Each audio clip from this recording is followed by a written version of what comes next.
friends. Welcome to It's Okay. I'm really glad you're here, and I'm really glad we're going on this journey together. If no one's told you lately, it's okay to have a bad day, and it's okay to not be okay.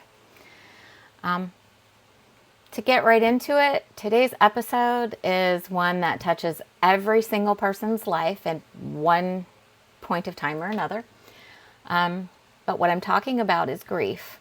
But more specifically, what we're going to talk about is how grief affects everyone differently. Grief really doesn't come with instructions. There is no handbook. There's no timeline on it. There's no right way, no wrong way. It's just how each of us go through it differently. And yet, the world that we live in, they want to put us on timelines and expectations to move on, to be strong, to get back to normal, to, go back to the way life was.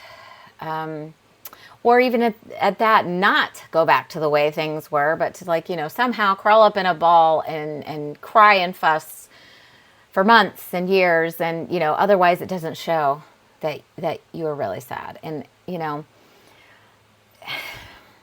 what you don't realize is when you have a tragedy and you're grief stricken, it changes you. The truth of it is, it changes you. And you don't go back to the way you were before. You actually learn how to carry what you've been through, and you learn to live with that pain every day. And that's part of the grief process. You have to realize that grief isn't always about losing someone. Grief isn't always about somebody's death. Grief can be the loss of a relationship, a breakup, a heartbreak, the loss of your health, going from being able to do whatever you want to, suddenly your body says, hey, can't do that now. Grief can be the loss of a dream. You had a dream in your mind and things were going to be a certain way, and then that, kind of fizzles and goes away. You can also experience grief within yourself when you have a thought pattern or an expectation of yourself and it doesn't turn out right. So you kind of grieve who you were going to be.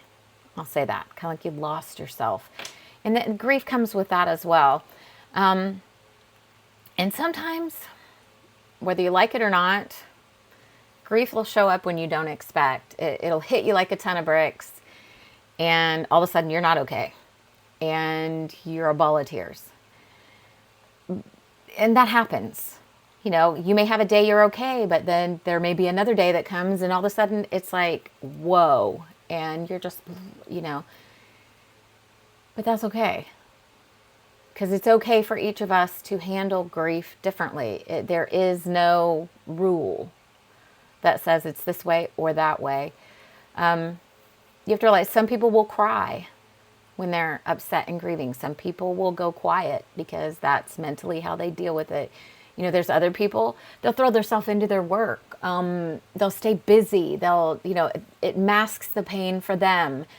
But that's how they're dealing with it. That's their mental health, working through how the best they know how to. And then there's other people, they feel it all at once.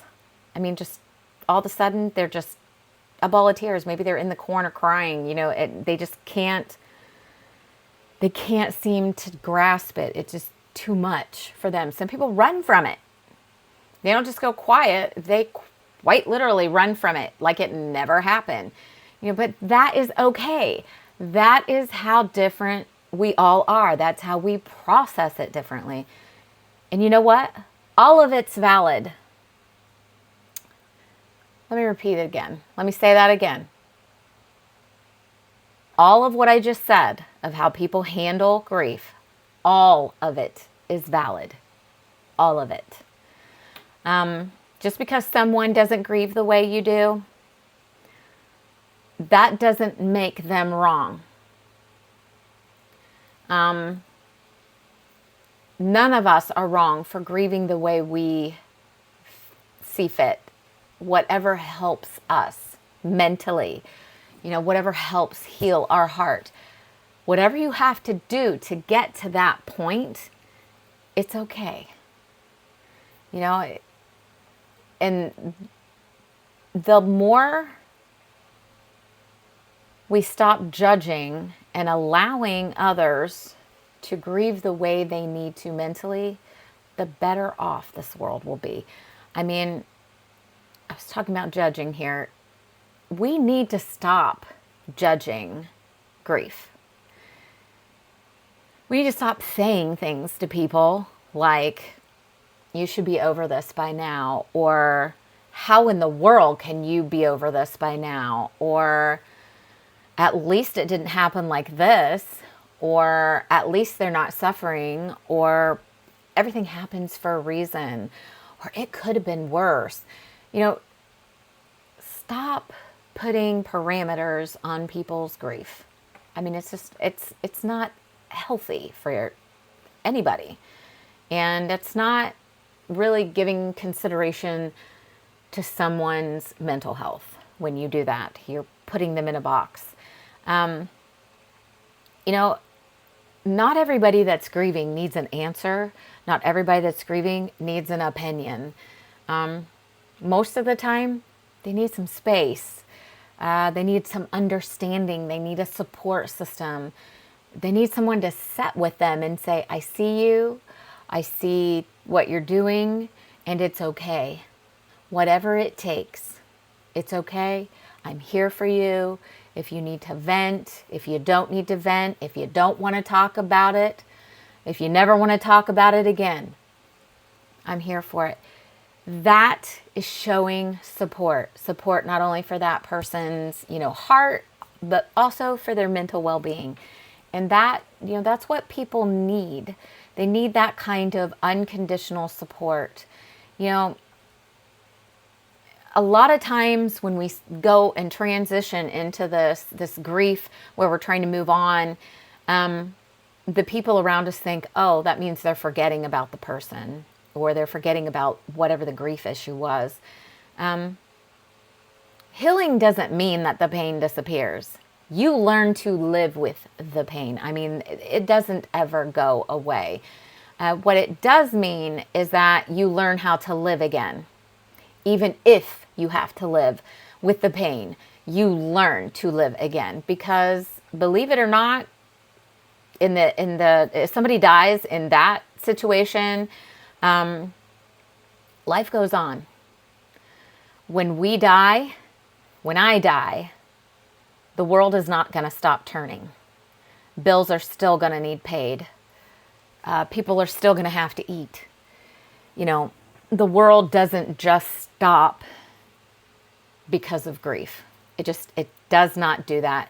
And when somebody is healing, and they're learning to live again, to them, healing can look like getting out of bed, or taking a deep breath, or making it through another day. That's living, because you have to. There is no pause.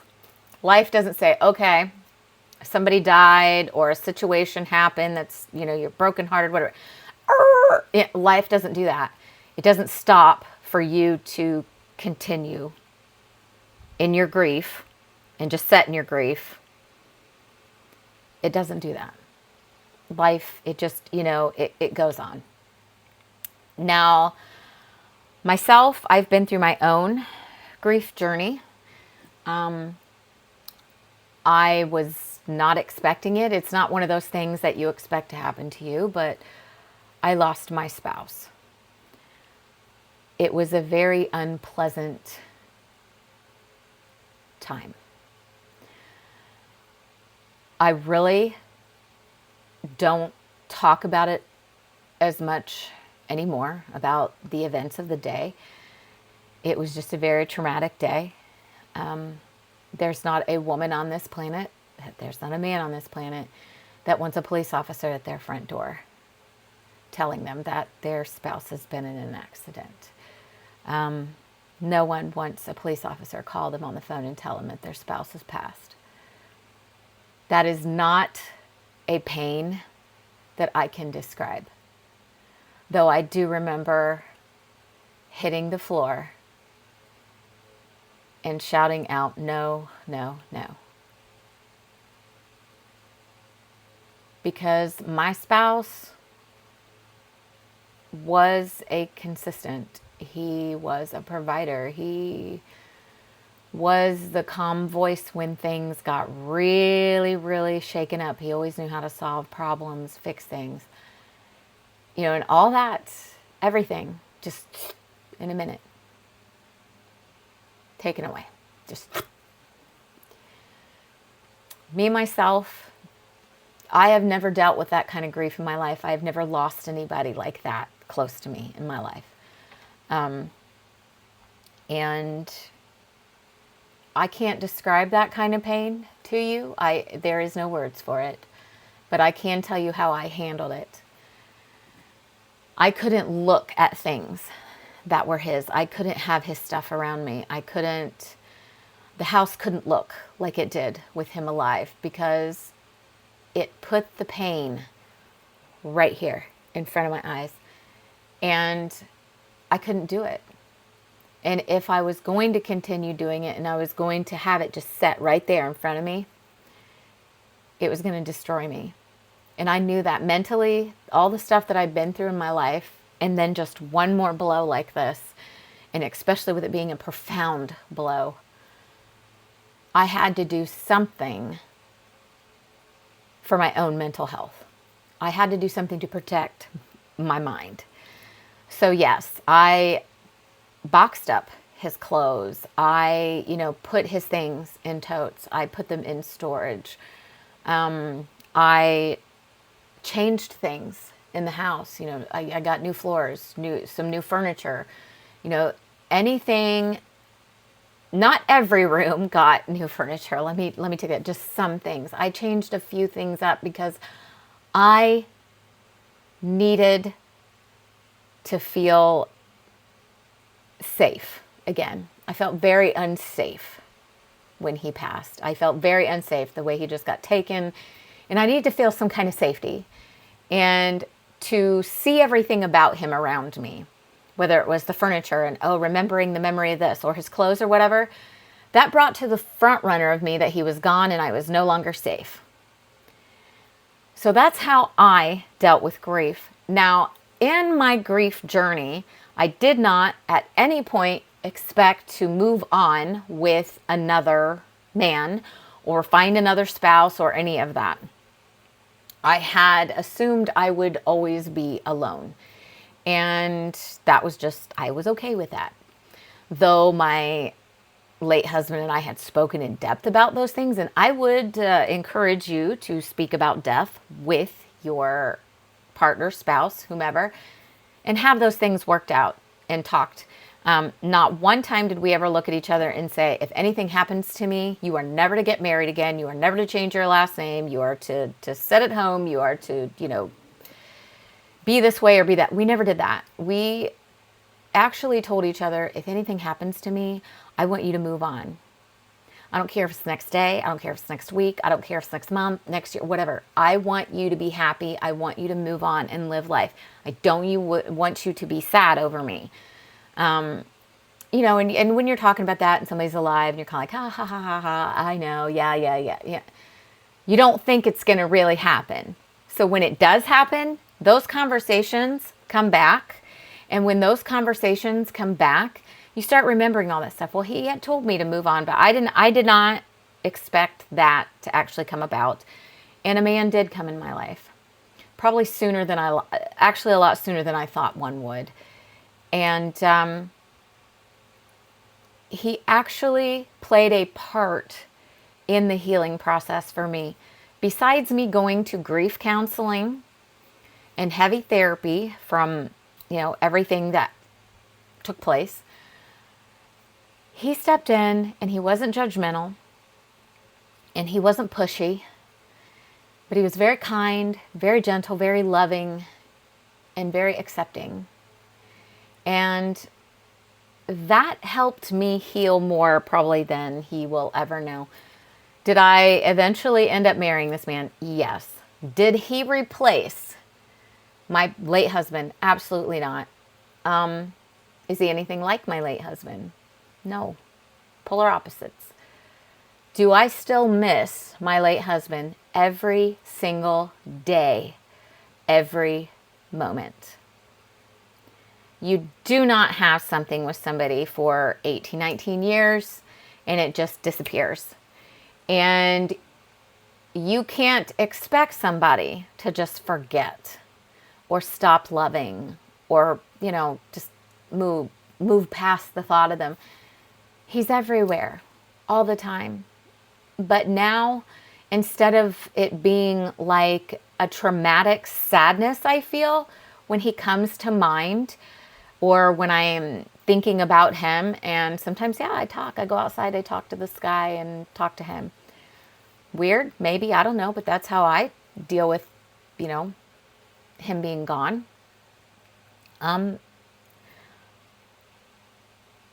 I don't think that you ever get over something like that.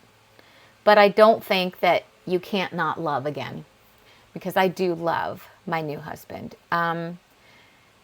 He's precious. And I will say that I don't take anything for granted with him. Probably things I took for granted before with my late husband, I don't take that for granted now, because I'm aware that anybody at any time can be taken from you. And I don't ever want to have any regrets, because yes, I do have regrets with my late husband. And those are things that I will just have to live with. And that's life. And we need to think about those things, beforehand. But that's my story. That's, what I've dealt with a spouse, passing. And grief is different for everybody. And, everybody handles grief differently. But you have to do what's best for your mental health. That's very, very, very important. I can't stress that enough. You have to do what's best for your mental health. And it may not be a spouse, might be a parent, a child, like I said, anything, heartbreak.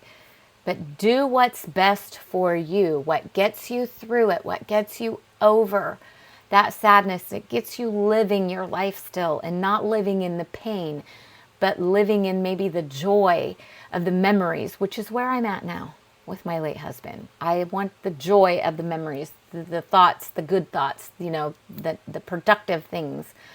Let me say something. If you're grieving right now, I want you to hear this, okay? You're not broken. You're not broken at all. You're not weak. You're definitely not that. You're human.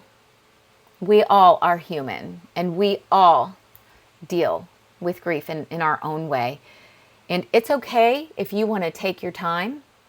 It's okay if you don't. It's okay if you need to move on. It's okay. There's no rush in your healing. There's no deadline on your grief. There's nothing saying that you can't move on. There's nothing saying that you have to move on. But there's just no rule. There's no set anything. You do what's best for you, because that's what you need to do. That's very important. And I want you to know that you can feel free to talk about that.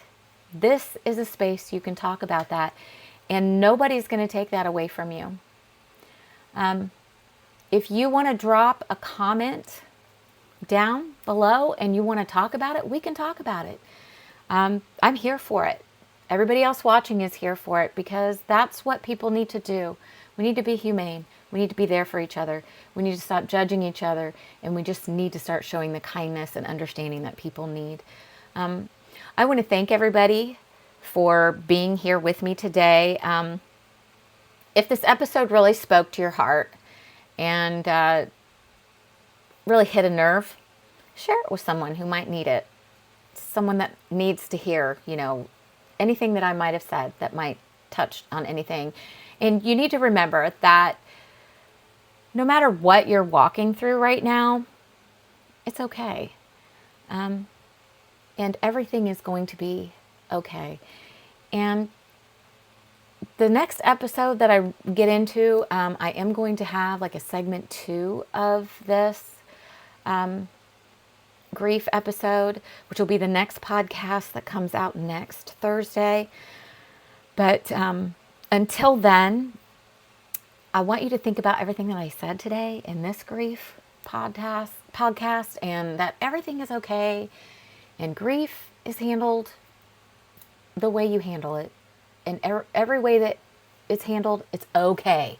The bottom line is, it's okay. I can't say that enough. But anyways, no matter what you're walking through, I will see you next Thursday, and we will continue the discussion about grief. And I hope you have a wonderful week until then. And just remember, it's okay to not be okay.